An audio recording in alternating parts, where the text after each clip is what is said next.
Hello friends, ఈ వీడియోలో 2025లో మార్చిలో రాబోతున్న మారుతి బాలెనో గురించి తెలుసుకుందాం. బాలెనో హ్యాచ్ బ్యాక్ ధర చూసుకున్నట్లయితే 6,83,000 బేస్ వేరియంట్, అలాగే టాప్ అండ్ చూసుకున్నట్లయితే 9,83,000 రూపాయలుగా ఉంది ఎక్స్ షోరూమ్ ధర. ఈ బాలెనో రెండు వేరియంట్లో రాబోతుంది. ఒకటి డీజిల్ మరియు పెట్రోల్. 1.2 లీటర్ కే సిరీస్ ఇంజన్ ను ఈ కారులో అమర్చారు. ఈ కారు 6 కలర్స్ లో రాబోతుంది.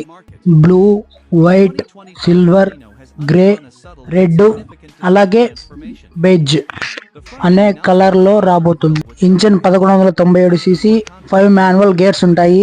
సిలిండర్లు 3 ఉంటాయి. 5 సీటర్ కెపాసిటీ, 16 ఇంచుల అలో వీల్స్ ఈ కారులో అమర్చినట్టు తెలుస్తుంది. బాలెనో కారు 82 bhp మరియు 113 Nm టార్క్ ను ఉత్పత్తి చేస్తుంది. ఫ్యూయల్ కెపాసిటీ చూసుకున్నట్లయితే 37 లీటర్లు. మైలేజ్ చూసుకున్నట్లయితే పెట్రోల్ వర్షన్ వచ్చేసి 19 నుంచి 21 కిలోమీటర్ల మైలేజ్ ఇస్తుంది. అలాగే డీజిల్ వర్షన్ వచ్చేసి 23 నుంచి 27 కిలోమీటర్ల మైలేజ్ ని ఇస్తుంది. ఇలాంటి మరిన్ని వీడియోస్ కోసం మన ఛానల్ని సబ్స్క్రైబ్ చేసుకోండి.